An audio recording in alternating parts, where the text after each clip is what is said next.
Hello everybody, so today I will be reading chapter 6 of Percy Jackson and the Lightning Thief. If you haven't watched the videos for the other chapters, go ahead and do that, they're in the playlist. Alright, chapter 6, I Become the Supreme Lord of the Bathroom.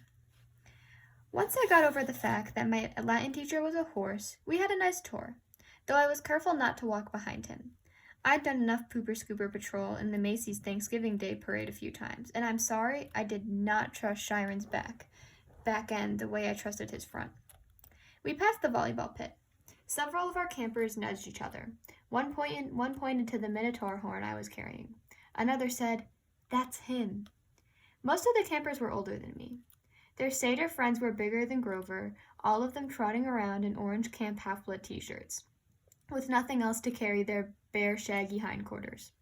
I wasn't normally shy, but the way they stared at me made me uncomfortable. I felt like they were expecting me to do a flip or something. I looked back at the farmhouse. It was a lot bigger than I'd realized. 4 stories tall, sky blue with white trim, like an upscale seaside resort. I was checking out the brass eagle weather vane on top when something caught my eye.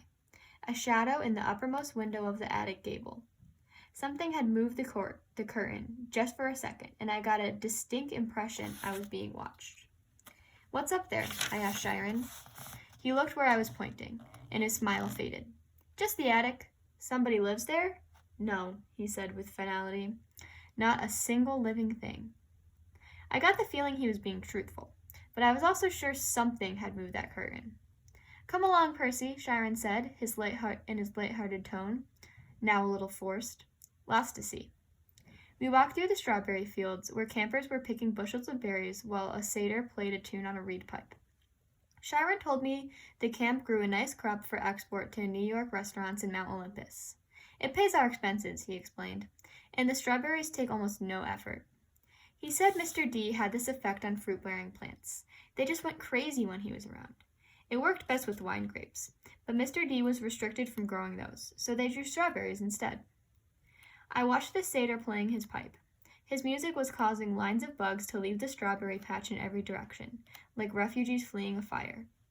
I wondered if Grover could work that kind of magic with music. I wonder if he was still inside the farmhouse, getting chewed out by Mr. D. "Grover won't get into too much trouble, will he?" I asked Chiron. "I mean, he was a good protector, really." Chiron sighed. He shed his tweed jacket and draped it over his horse's back like a saddle. "Grover has big dreams, Percy, perhaps bigger than are reasonable. To reach his goal, he must first demonstrate great courage by succeeding as a keeper, finding a new camper and bringing him safely to Half-Blood Hill. But he did that." "I might agree with you," Chiron said, "but it is not my place to judge. Dionysus and the Council of Cloven Elders will decide. I'm sure they might not see this assignment as a success. After all, Grover lost you in New York. Then there's the unfortunate fate of your mother, and the fact that Grover was unconscious when you dragged him over the property line.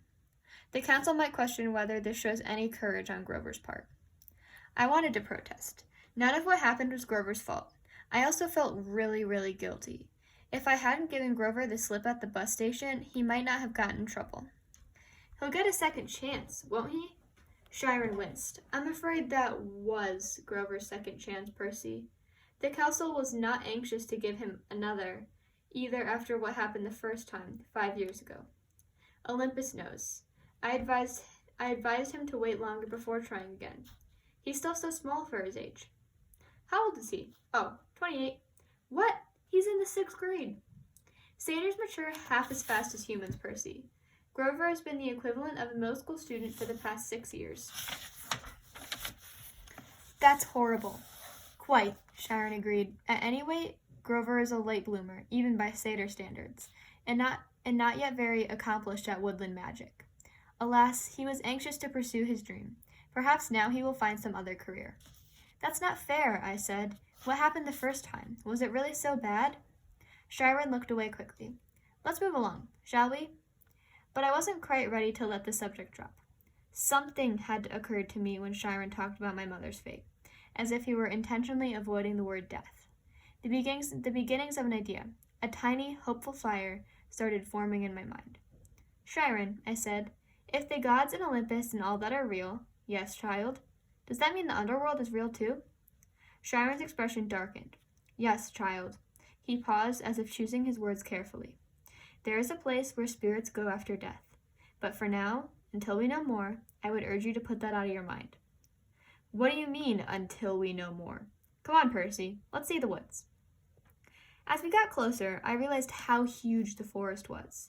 It took up at least a quarter of the valley, with trees so tall and thick you could imagine nobody had been in there since the Native Americans.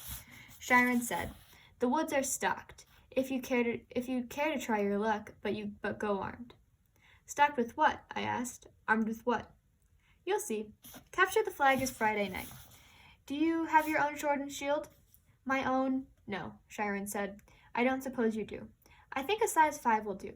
I'll visit the armory later." I wanted to ask what kind of summer camp had an armory, but there was much too else to think about, so the tour continued. We saw the archery range, the canoeing lake, the stables, which Chiron didn't seem to like very much, the javelin range, the sing-along amphitheater, and the arena where Chiron said they held sword and spear fights. "Sword and spear fights?" I asked. "Cabin challenges and all that. Not lethal, usually. Oh, yes, and there's the mess hall." Chiron pointed to an outdoor pavilion framed in white Grecian columns on a hill overlooking the sea. There were a dozen stone picnic tables. No roof, no walls. "What do you do when it rains?" I asked. Chiron looked at me as if I'd gotten a little weird. "We still have to eat, don't we?" I decided to drop the subject. Finally, he showed me the cabins. There were 12 of them, nestled in the woods by the lake. They were arranged in a U, with 2 at the base and 5 in a row on either side. And they were without a doubt the most bizarre collection of buildings I'd ever seen. Except for the fact that each had a large brass number above the door. Odds on the left side, evens on the right. They looked almost nothing alike. Number 9 had smokestacks like a tiny factory. Number 4 had tomato vines on the walls and a roof made out of real grass. 7 seemed to be made of solid gold, which gleamed so much in the sunlight it was impossible to look at. They all faced a commons area about the size of a soccer field, dotted with Greek statues, fountains, flower beds, and a couple of basketball hoops, which were more my speed. In the center of the field was a huge stone-lined fire pit. Even though it was a warm afternoon, the hearth smoldered.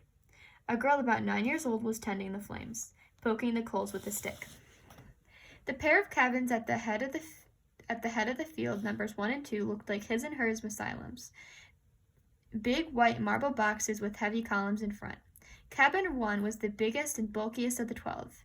Its polished bronze doors shimmered like a hologram, so that from different angles lightning bolts seemed to streak across them. Cabin 2 was more graceful somehow, with slimmer columns garlanded with pomegranates and flowers. The walls were carved with images of peacocks. Zeus and Hera, I guessed? Correct. Their cabins look empty. Several of the cabins are. That's true.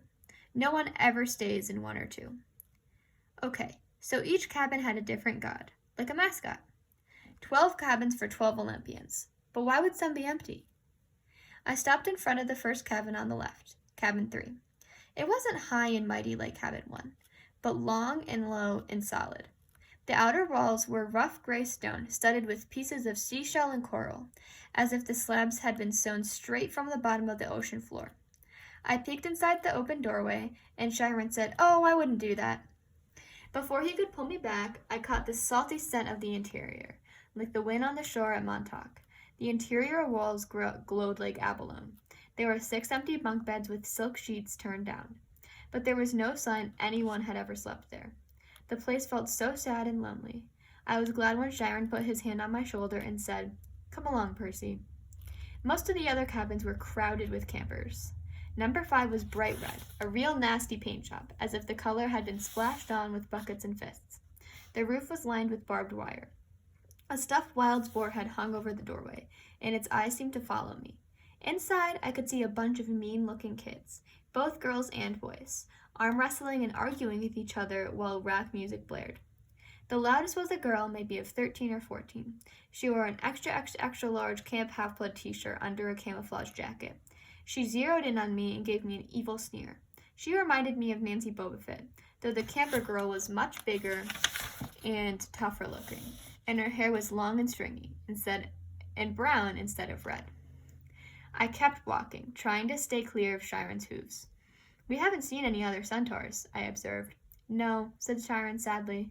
"My kinsmen are a wild and barbaric folk, I'm afraid. You might encounter them in the wilderness, or at major sporting events, but you won't see any here." "You said your name was Chiron. Are you really?" He smiled down at me. "The Chiron from the stories, trainer of Hercules and all that?" "Yes, Percy, I am." "But shouldn't you be dead?" Chiron paused, as if the question intrigued him. "I honestly don't know what should be.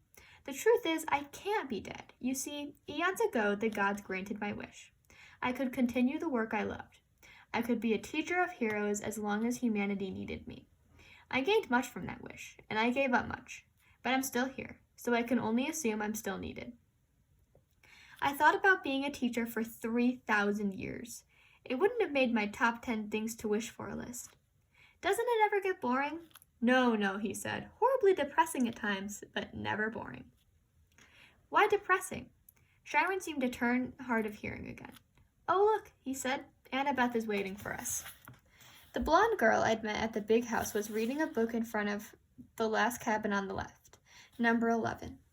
When we reached her, she looked over at me critically, like she was still thinking about how much I drooled. I tried to see what she was reading, but I couldn't make out the title. I thought my dyslexia was acting up. Then I realized the title wasn't even English. The letters looked Greek to me. I mean, literally Greek. There were pictures of temples and statues and different kinds of columns, like those in architecture books. "Annabeth," Chiron said, "I have master's archery class at noon. Would you take Percy from here?" "Yes, sir." "Cabin 11, Chiron told me, gesturing toward the doorway. "Make yourself at home." Out of all the cabins, 11 looked the most like a regular old summer camp cabin, with an emphasis on old. The threshold was worn down, the brown paint peeling. Over the doorway was one of those doctor symbols, a winged pole with 2 snakes wrapped around it. What did they call it? A catechus? Inside, it was packed with people, both boys and girls, way more than the number of bunk beds. Sleeping bags were spread all over the floor. It looked like a gym where the Red Cross had set up an evacuation center. Chiron didn't go in. The door was too low for him. But when the campers saw him, they all stood and bowed respectfully. "Well then," Chiron said, "good luck, Percy. I'll see you at dinner." He galloped away toward the archery range. I stood in the doorway, looking at the kids. They weren't bowing anymore. They were staring at me, sizing me up. I knew this routine. I'd gone through it at enough schools. "Well," Annabeth prompted. "Go on." So I naturally tripped coming in the door and made a total fool of myself. There were some snickers from the campers, but none of them said anything. Annabeth announced, "Percy Jackson, meet cabin 11. "Regular or undetermined?" somebody asked. I didn't know what to say, but Annabeth said undetermined. Somebody groaned. A guy who was a little older than the rest came forward. Now, campers, that's what we're here for. Welcome, Percy. You can have the spot on the floor right over there." The guy was about 19, and he looked pretty cool. He was tall and muscular, with short cropped sandy hair and a friendly smile. He wore an orange tank top, cutoffs, sandals, and a leather necklace with 5 different colored clay beads. The only thing unsettling about his appearance was a thick white scar that ran just beneath his right eye to his jaw, like an old knife slash. "This is Luke," Annabeth said, and her voice sounded different somehow. I glanced and could have sworn she was blushing.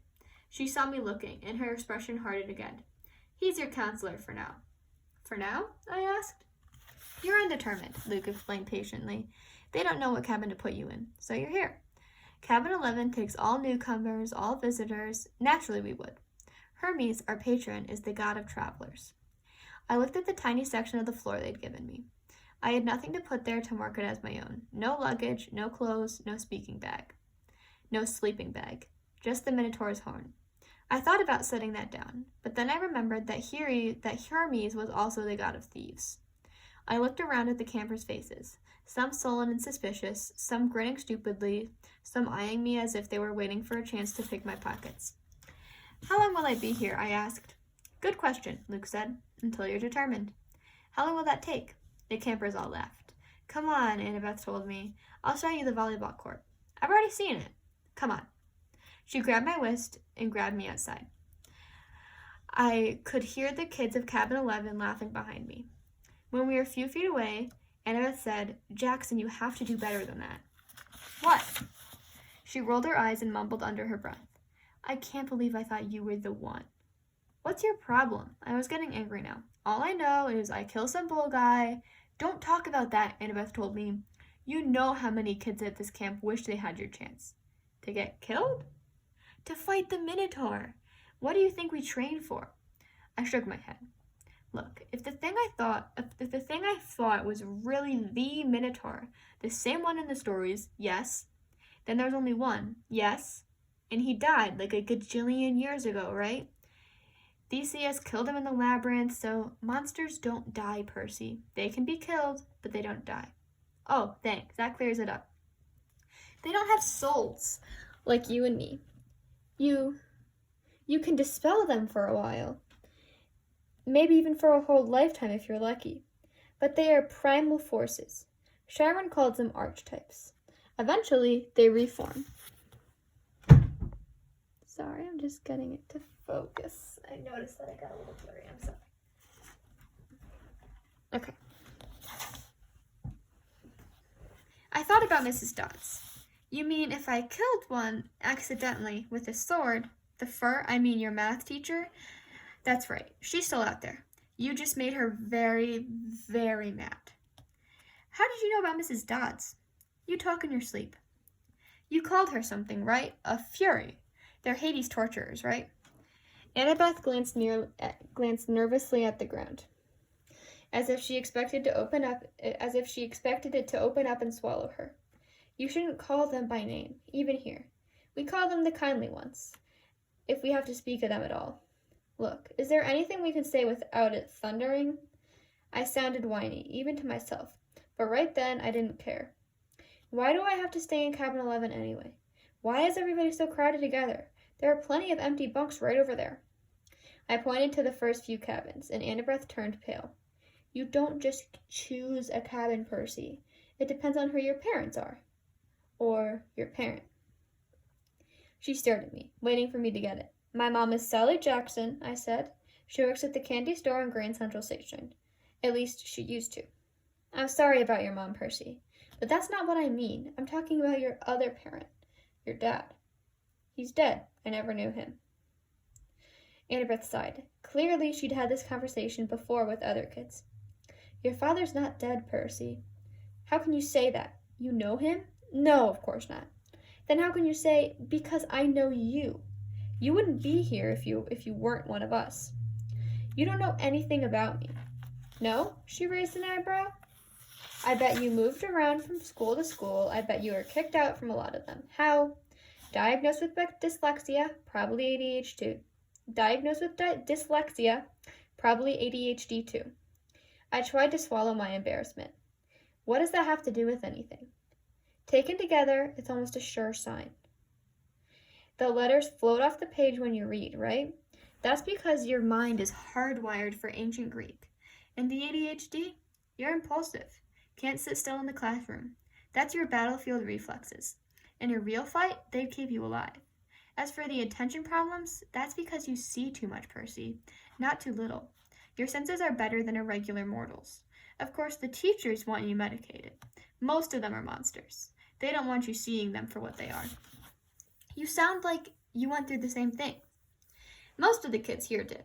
If you weren't like us, you wouldn't have survived the Minotaur, much less the ambrosia and nectar. Ambrosia and nectar? The food and drink we were giving you to make you feel better.